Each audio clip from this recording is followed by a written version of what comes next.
Samahan niyo ako ngayong araw na gumawa ng 5 cakes. Ako po pala si Pia.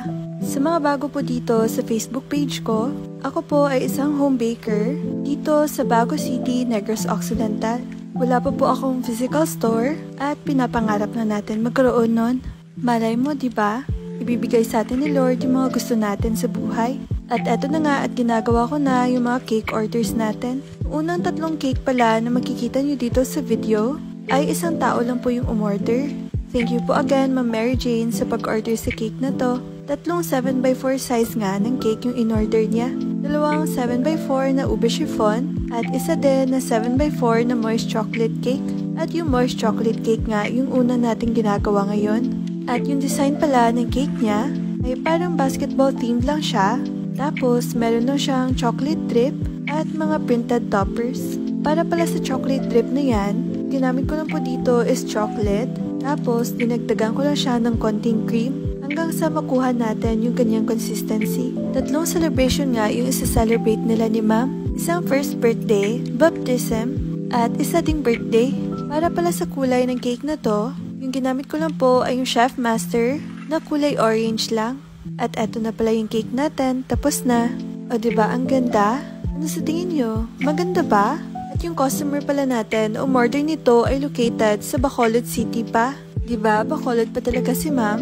Pero sa atin talaga siya umorder ng mga cakes. Tayo din kasi yung gumawa ng mga monthly milestone cake ng baby nila. Unang theme nga ay basketball themed at yung ginagawa natin ngayon ay mermaid themed naman. At yung size pala ng cake na to ay 7x4. Flavor niya ay ube chiffon with ube mousse filling. Para pala sa kulay ng cake na to, yung ginamit ko lang po ay yung Pedraco Red. Tapos nagdagdag lang ako ng konting brown at konting Bakersfield na din na strawberry flavorade. Hindi ko nga masyado pinakinis yung cake na to kasi lalagyan natin ng pattern yung body ng cake. Dineliver nga natin yung cake niya as early as 7 AM. Maaga kasi yung celebration nila. Tapos, dadalhin pa daw nila to sa kanilang venue. Katapos kung lagyan ng pattern yung body ng cake, ay lalagyan din pala natin to ng fault line sa bottom part ng cake natin. May sinend kasi sa atin si Ma'am na inspiration picture at sinusunod lang talaga natin yon. Same process lang po. Hindi ko na siya pinakinis kasi lalagyan din natin to ng pattern. At first time ko talaga gawin yung ganitong style. Yung na-videohan ko nga sa part na to ay yung pag-cover ko lang sa cake. Hindi ko pala na-videohan yung pag-decorate ko. Yung mga decorations na po pala yan ay puro mga printed toppers lang. Tapos nag-pipe lang ako dyan ng mga decorations. Yung mga leaves at yung mga pink na pipings dyan. Yan ko din pala siya ng mga edible pearls. O diba ang ganda? Ano sa tingin nyo? Maganda ba? Diba ang linis tingnan ng cake? At every time talaga na maaga yung pick up or yung delivery ng client, ginagawa ko na talaga siya ahead of time yung mga cakes. Kaya yung mga cakes na to ay ginawa ko siya nung gabi pa lang at dinecorate ko na talaga. Para pagkagising ko ng umaga ay magbabox na lang ako. Mga 6 ng umaga nga ako nakagising. Kasi mga 30 minutes travel. Yung travel time mula dito hanggang Bacolod. Meron naman kasi akong delivery fee na sinacharge. Nag-a-accept ako ng delivery sa Bacolod pag wala po masyado akong orders. Para pala sa ika-3 cake order niya, ito po ay para sa baptism ng baby nila. Same procedure lang po yung ginawa ko every time na gumagawa ako ng ombre cake. Tapos nag-add lang ako dito ng mga printed designs at ng mga pipings din. Meron din tayong sinundan dito na inspiration picture. At eto na pala yung cake natin. Tapos na, pinaikot-ikot natin yung cake para makita nyo yung design. O diba ang ganda? Ano sa tingin nyo? Maganda ba? Thank you po again Ma'am Mary Jane sa pag-order ng 3 cakes. At sana nga po ay maka-order kayo ulit. Feedback na sa atin si Ma'am. Maraming salamat daw kasi napakaganda daw ng mga cakes nila. Diba? Puro good feedback talaga tayo sa mga cakes natin. After nga nun ay eto na din at ginagawa ko na yung pang-4 na cake order natin sa video na to. At yung umorder pala sa atin ito ay yung customer natin from Bago City. Shoutout po sa'yo ng Krisha. At maraming salamat sa pag-order sa cake na to. Yung cake size pala na order niya ay 8x6 size, moist chocolate cake with chocolate mousse filling. At iriregalo niya daw to yung cake. May pinapasundan nga siya na inspiration picture sa atin. At para pala sa kulay ng cake na to, ginamit ko lang po ay yung Chef Master na royal blue. Tapos nagdagdag lang ako ng konting black para maging dark yung cake natin. Hindi hindi ko na nga to ginamitan ng airbrush kasi maa-achieve naman yung ganitong color if magme-mix lang tayo dito ng coloring. I-deliver nga natin ito sa South Bay. Doon kasi gaganapin yung birthday party daw. At ang simple lang nga ng gusto dito na design ni ma'am. Plain lang siya na blue. Tapos, alagyan lang natin to ng yellow drip. At meron lang siya mga toppings sa itaas. Every time talaga na kumukover ako dito ng mga big cakes, ay gusto ko talaga ma-achieve yung mga sharp edges. Tingnan nyo naman.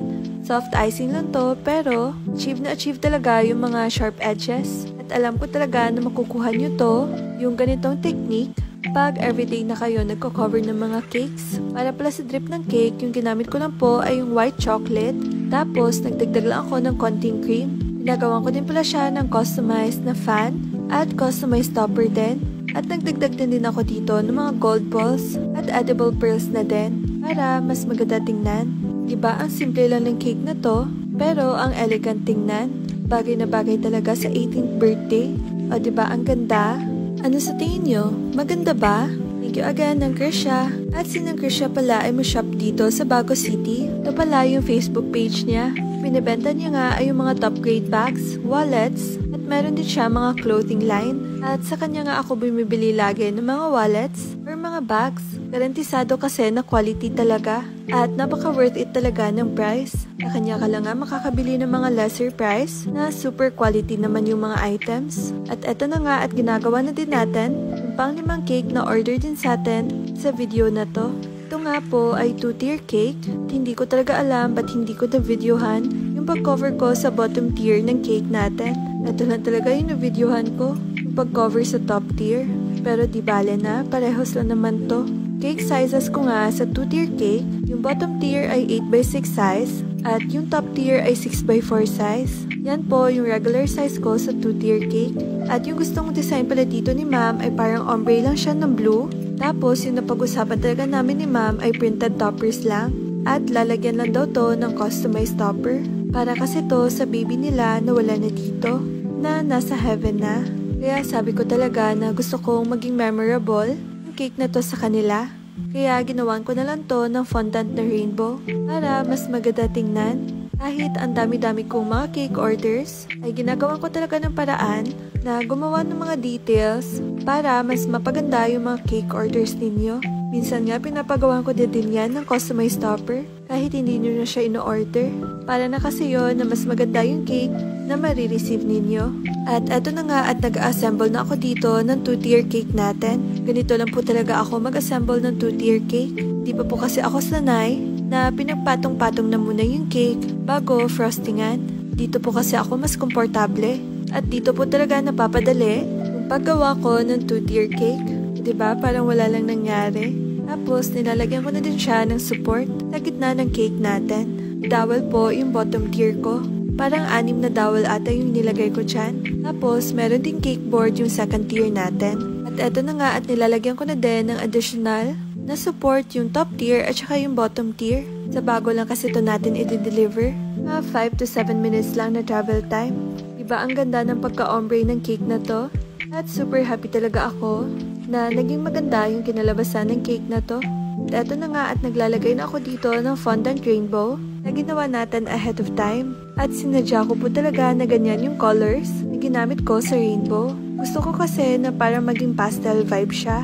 Parang napaka-vibrant kasi pagamitin yung Roy G. Biv na style. Yung nasa regular rainbow talaga na color.